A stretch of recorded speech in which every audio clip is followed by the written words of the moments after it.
We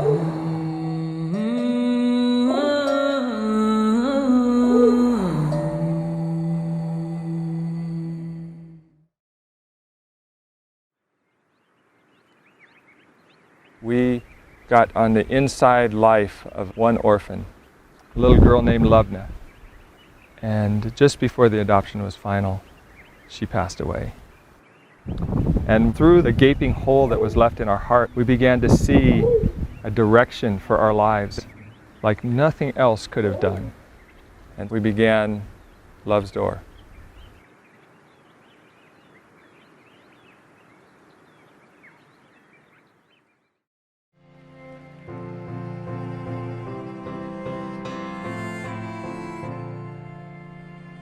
I used to work at a church as a bookkeeper. We just had a longing for something more. I felt God telling me to come back to Zambia.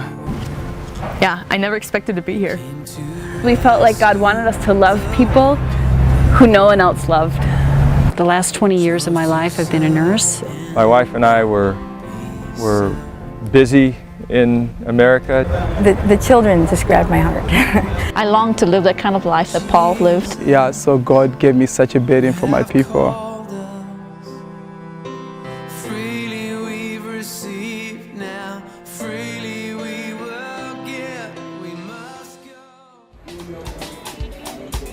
Most people come here as tourists. They want to feel and experience and touch Africa, they want to taste it. And yeah, it is, it's beautiful. You're faced with this raw power, and I mean, what you experience is incredible. But how many people get to really be friends and love the people living in the bush? And honestly, that's our privilege.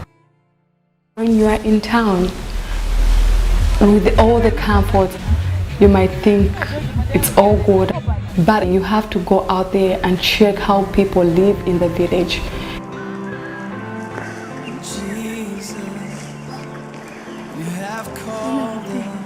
Yeah, their lives are hard, but it's not the physical poverty.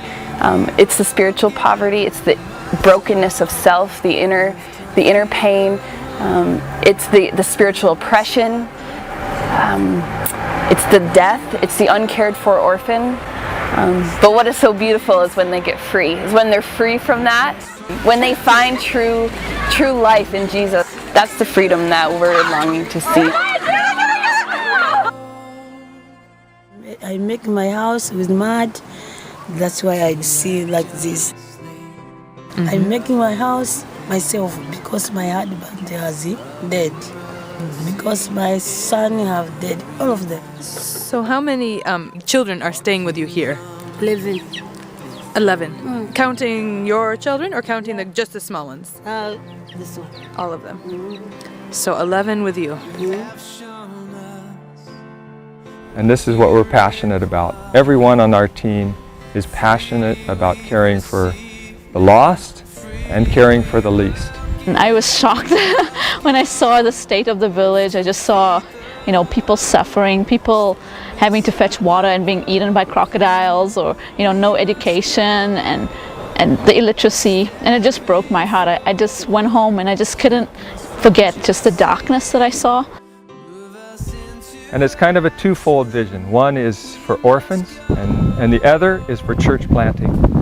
We saw that if orphans are to become all that they can be, they need a church to stand with them. Our heart is really to see, little Bible studies everywhere in this community, because we feel like that's where the real life comes from, not so much in a big church group meeting, because people hide their issues. So we're building a community of churches, small, reproducible churches that are led by Zambians. They're learning to love Jesus. They're learning not just religion, they're learning to follow a man who saved their life. We really want them to understand is that they can hear from the Holy Spirit. They don't need like us. And so we're building these little house churches, we call them, where they sit in their hut, they gather their neighbors and their relatives and friends around them, and they learn to lead these churches and to start other churches and to train those other leaders. So that's our goal, that's our dream.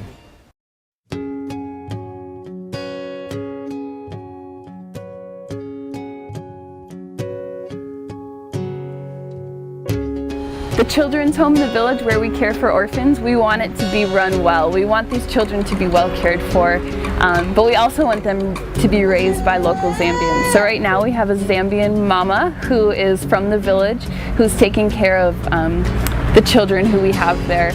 We want them to still be a part of their village so they feel like they're still a part of a bigger family, a bigger community. But we also want them to become the leaders of their villages, the leaders of tomorrow. So training them well and loving them deeply and helping them really gain freedom from the poverty, not just the physical poverty, the spiritual poverty, the inner brokenness that they have experienced, so that they can be the leaders of tomorrow, that they can love well, that they can do big things with their lives for Jesus. Don't like anyone look down on you because you are young. And I be example to the believers. Lwatakukolobezwa ni moyo wokenire lwatakuchincha zezimaso luzituwere lwinzini balikani baluna bakibo Jeremiah kibona bana balukenisize skolo mulimu abafyoli.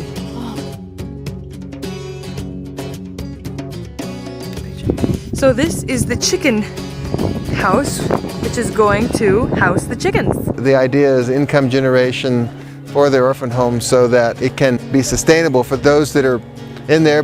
The development we've been doing thus far is on the base itself, which is for water and sanitation and some agricultural projects. These are models for what can be done in the villages. We like the biosand filters for lots of reasons. Very appropriate technology, simple way of improving the health standards in the village. We are very much interested in community development. Mary's a nurse, I'm an engineer. So we want to go into villages and train villagers that they'll be able to recognize when to get medical help and know that the African witch doctor medicine will not help them in the end. We believe someday there'll be a school right over here filled with children from these villages. And then another thing that we see is kind of a side product is that many young people from America, from North America, from Europe are coming and they're joining with us. We believe God's told us to be a highway for people, that every believer can touch orphans. Every believer can be a part of a church planting movement. And so we've made a highway that's easy for people to connect with us.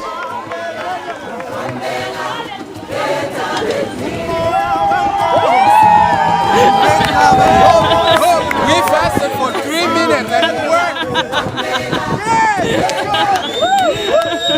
We have some Zambians here that are lighting a fire in the other Zambians to be involved in missions into their own country. God just kept on giving me this burden. I thought these young people in town can come to the village, just to come and love these people. Many churches in the cities are powerful, wonderful churches. But when you go into the rural areas, it's the cults. And I'm really excited just to see what God is doing through Engage. Engage, it's a mission internship program for the Zambian people. Bring them to the villages, but we also train them in town on how to reach out to their own peoples. I think there are a lot of strongholds in these villages that we've been working around, and the biggest stronghold I would say would be alcohol and maybe immorality and witchcraft. They're reaching out, they're loving the orphans, they're doing the gardens, they're doing, so much. And we can see a day when it will be primarily an African work that is for Africans. I've learned how to love. I've learned how to love other people, especially people at the village. I've just kind of fallen in love with the people at the village. At first, they were not even open, they were not even able to say maybe even a prayer, just a 1-minute prayer. But this time they can pray. God is really doing something big in their lives, and He's raising them up. Before I met Dan and Regina, my life was so bad. Just my heart was so bad, my heart. I was just like to beat my wife. Just talking about my wife, this is my wife, Charity.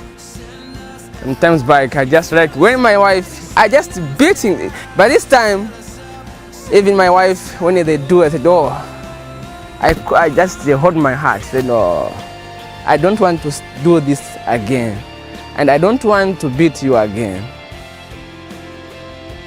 God is help me when I am in doubt. Is control me, stop it what you do. But these days when I pray, God help me. I want to change my life to insulting. You have the power. But these days I'm not insulting. God is help me. I thank you. Oh, here Catherine also. Okay. Since you came here, I'm seeing so big, great change from the people from the different village. I'm so very grateful. We came here obviously on a mission thinking that we're going to change these people's lives and tell them about God and just open their eyes to what they've been missing. And I think what happened was that they opened our eyes. When I began to see the huge need in Africa, at first the compassion gripped me, but then I saw that what could be a sorrow story for so many people is really an opportunity for the church. And I just want to challenge every believer to begin to find the lost and to see them set free by the gospel of Jesus Christ. And to find the least, the orphans and the widows, to bring them something that is the presence of Jesus Christ. That's what I want to challenge the world with today.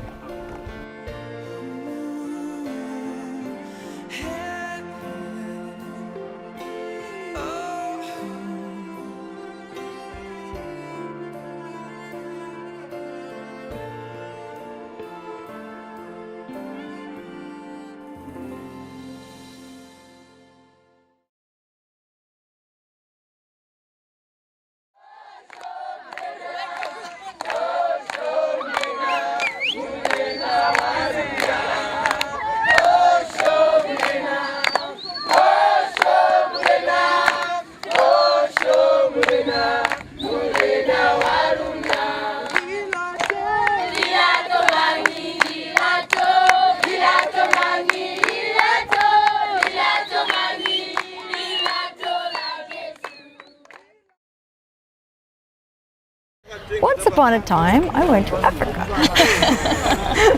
The end. Love, Regina. The end.